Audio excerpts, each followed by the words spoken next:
Cornwall. It's just coming around to 13 minutes past 6. Welcome along to Friday's evening show with me, Tiffany Truscott. Now, this evening we're going to find out more about Tai Chi. Here to tell us more are Chris Simpson, who's an instructor and head of the Taoist Cultural Arts Association, and James Dixon, who's an instructor at St Agnes Tai Chi Club. Evening to you both. Good evening. Hello. Hello, good to meet you.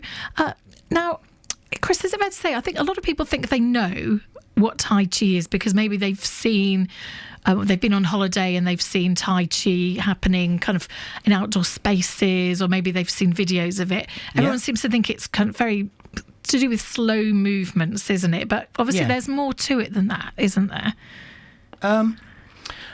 Well, it doesn't necessarily have to be slow movements, and I think that's what people think about it, because that's what they see if they go to the park, like you say, and then people are doing the movements. That's called the forms. But there are other exercises that we do when we're doing a class, like we have partner exercises and stuff. And how long have you been involved, Joe? How did you discover Tai Chi? Well, I was a student at Warwick University.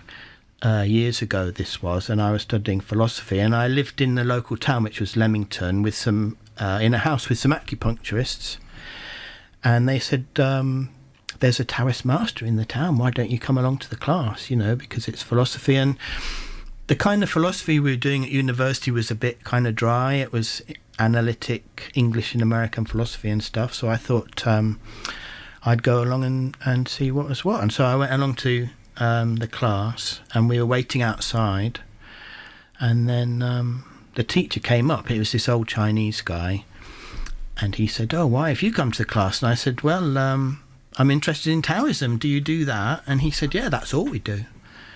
And so I went into the class, and I just found it intriguing, really, because it was very different to the kind of philosophy we were doing at the university, which was just talking and basically arguing about stuff, semantics and meaning and all kind of things I didn't really understand. But the Tai Chi was a bit more sort of down to earth, more practical. And I used to suffer with a lot of stress, and I just found it very relaxing, and so I just basically kept doing it.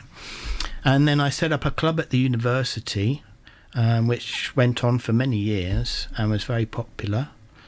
And it just started to become part of my life, really. And I took over my teacher's club in the local town when he moved away. And then I started opening other clubs around the Midlands. And then my students from the university moved away from the university, as people do, and they started opening up clubs in their own little towns, and then eventually we started to have this big association of clubs. Wow, that's amazing. So that one chance mention from a housemate kind of changed everything, really. Yeah, I guess so. Although in Tai Chi, because we have this philosophy which is called Taoism, like the yin and yang symbol. Yes. And Taoists have this attitude that everything is part of like a path that you have, like, I guess you'd say like destiny or something. And so the way we look at it is that things happen for a reason, So it was always planned in a way, but you just had to find that path. Yeah, you could say that. And James, you found Tai Chi after quite a very dramatic time in your life, didn't you? Yes, I did. I had a head-on car crash in December of 2015. Goodness. And of course, I was the passenger, so I braced on the dashboard, and the airbag went off and broke my hands and wrists and fingers and things. And the seatbelt did the damage to the rest of my body. So I was stuck with chronic pain for 3 or 4 years. Terrible enough that I would be in tears, rolling around on the floor in agony. This lasted for a long time. I'm from St Agnes. I've surfed all my life, and suddenly I couldn't do that anymore. So as I started to heal, I went along. Well, in fact, it was a little bit before that. I went down to Truro and had some acupuncture, and that took away about 70% of the pain that I was feeling from the chronic pain from the car crash. So I got chatting to him, and he suggested taking up Tai Chi. I looked into it. I found a class at Heartlands. Went along and very quickly realised how beneficial it was. one of the effects of the car crash was I was diagnosed with PTSD, and I became. I didn't want to talk to family and friends. I hid away from the world. I had a little child. I couldn't hold them because we'd had a baby at the time, and I realised life couldn't go on in that direction. So I just threw myself into the Tai Chi, and it transformed me from a broken shell of a man into having the confidence to start up my own class last year. So in January in St Agnes, which is home, of course, I thought, well, I'm going to take this back to St Agnes and share it with the people I know. And I've got a busy little class now. I've got lots of eager students. And it's nice to go full circle. That's an incredible story. I didn't. And how wonderful that you can share it with us as well, because it can't be easy to talk about it. Oh, I've been through some dark places. I'm not afraid to talk about anything now, and it is the single biggest reason why I'm still here. Because even on those difficult days when I was in that pain, I would try and slow my breathing down, just try and be more aware of myself, and it all works. James has come a long way. He was a different person when he started. And you've seen that, obviously. You've seen how well, it's a gradual transformation. How long do you think you've been training now, I've been James? training for about 6 years now. 6 years, right? Amazing. And when I first went to class, I had a cast on one hand and a wrist strap on the other because I didn't know what to expect. We had to be very careful with you at first. Yeah. We could hardly touch him, Even if you touched him, he'd be like, whoa. Oh, I would kick people who came too close to me try and kick people who came too close to me in the street. I was really in a dark place. I wouldn't have recognised myself. Lucky we didn't meet you in the street then. No. And you adapted obviously some of the Tai Chi according to the fact his injuries and his recovery then. Well, we didn't really need to adapt it because Tai Chi isn't a particularly, physically demanding thing. Although Tai Chi is martial arts, and some people would say it's like the most powerful and the oldest martial arts kind of training, it's not like sort of karate where you're punching people and stuff like that. It's a lot more sort of, teaching basic skills. And so in China, people can do it, and people can do Tai Chi any age. So, my teacher was 75 years old, but, we've had people who are 90 years old coming along to the class, and it's not... You're not going to injure each other, and obviously we were aware that something was going on with James, and so we didn't push him, we just kind of worked on him gradually, but you're not going to get injured, are you, in a Tai Chi class? No, it's almost like I was slowly built back up again, or given the confidence to do things that I wouldn't have ever dreamed about doing before. I'd never have dreamed of standing in front of people and teaching. I know, I was the same when I first started. I was very shy. And now I can stand in front of a room of 100 people and just talk just like the way I'm talking to you, And it's just something, I think, with Tai Chi, it's incremental. It's just you gradually, as you get into it and you start understanding what it is that you're doing, it's difficult in a way for us because we're Westerners, you see, and there are sort of ideas in Tai Chi like there's this thing called Chi, which means energy. And it's not something we really have in the West. We don't have a word that corresponds to that, we say energy, but the Chinese don't talk about it as if it's energy, that's just the word we use.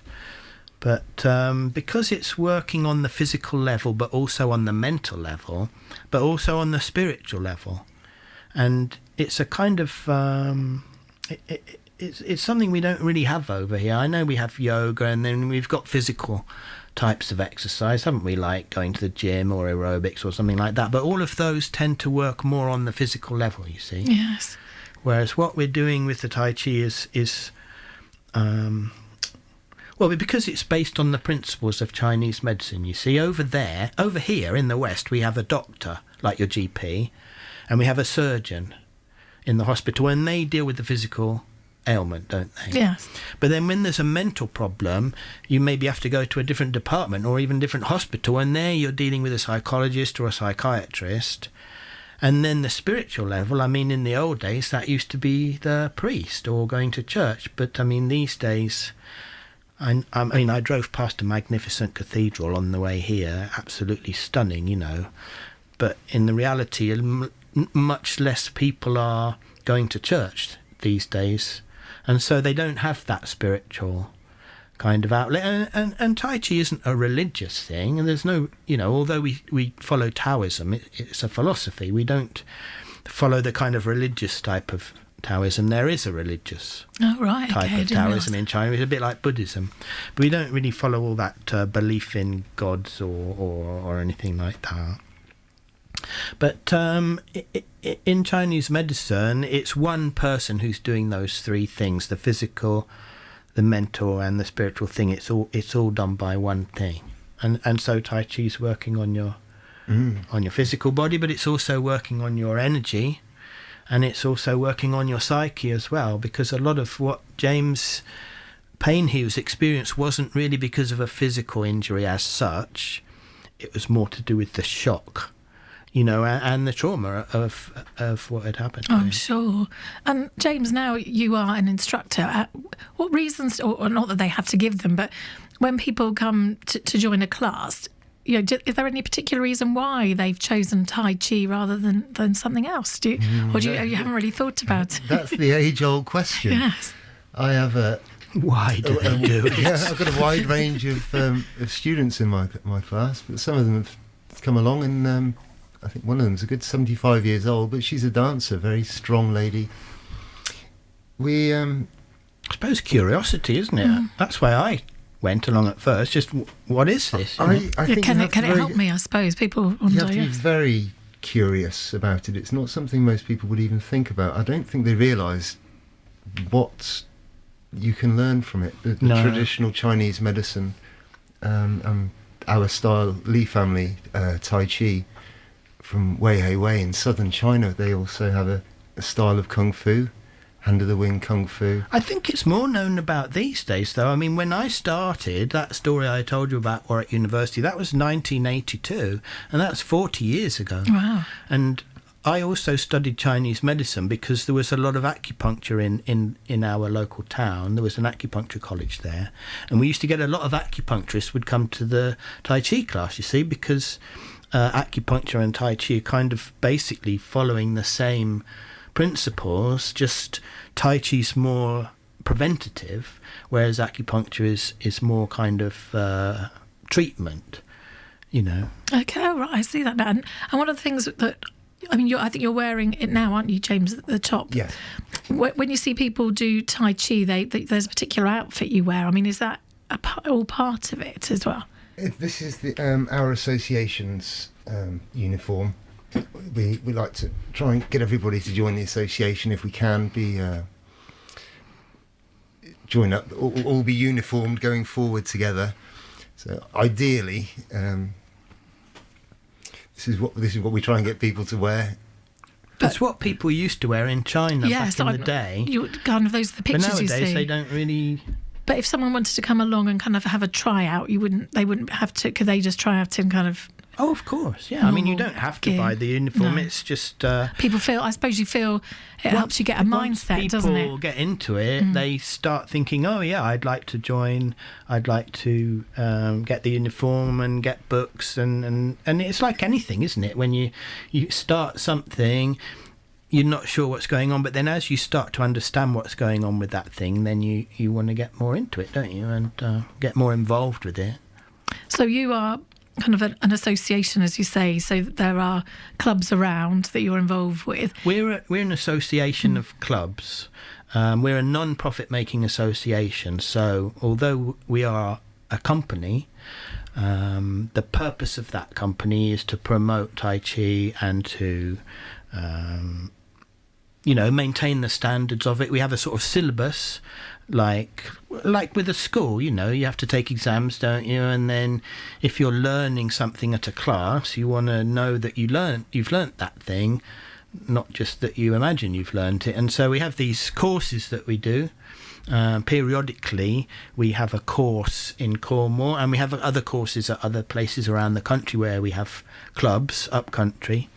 And we do a week at Easter, an entire week, which we're doing over in St Ives. And we have 3 weeks in the summer. And when the lockdown came, we obviously couldn't do that. So we started actually going down to Sennan Cove and doing it on the beach, which was a bit of an experiment. But it turned out really well. I was going to say, I bet the sound of the sea in the background. Well, I don't know. I mean, doing Tai Chi is quite a powerful experience once you've done it for a while. It's not just learning movements, it actually has an effect because it boosts your energy, you see, and that changes the way that you perceive the world and the way that you look at things, you know.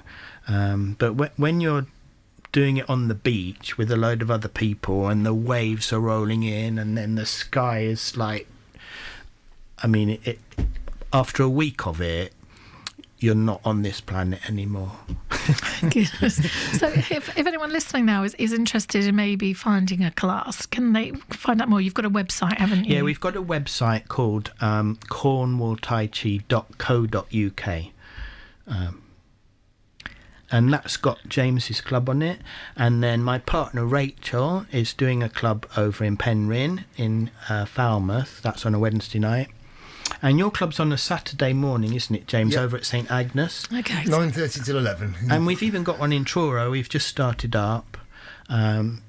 Steve's doing that one. He's not here tonight, but that's on our website. Okay. All the I think is it on Tuesday? Oh, I don't know, I'm can't sorry. remember. And It's about only that, just that started. special event as well in St Ives, It's all over the at Hendra details Hall, there.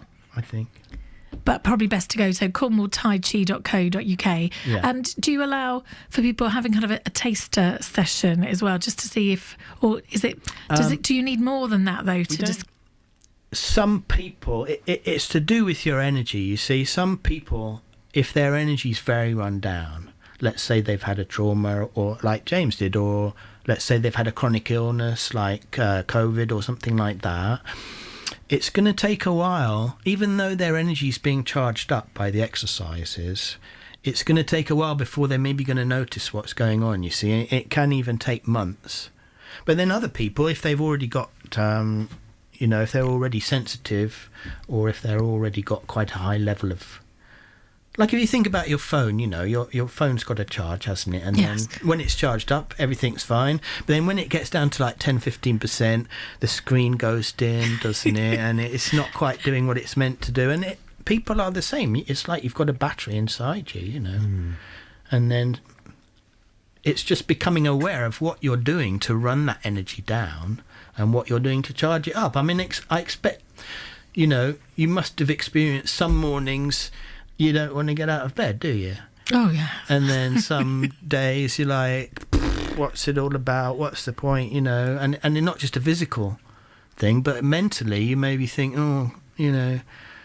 Other days you're up like a shot, aren't you? And you're just like, yes, you open the curtains, the sun's shining, and it's like you're ready to go. And then you've got energy and you've got a positive attitude. Ideas come into your mind. You start thinking about different things.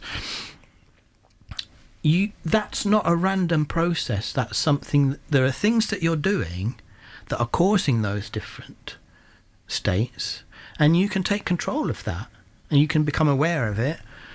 That's basically the process, isn't it? You start to become aware of how you can charge up your energy and how you can run it down. Well, that's fascinating. It's fascinating. Thank you so much, both of you, for coming in and talking about it. And I say, there are probably a lot of people who are thinking of kind of going to a class and they might want to consider this. So cornwalltaichi.co.uk. Thank you very much to James Dixon and Chris Simpson for coming in this evening. You're welcome.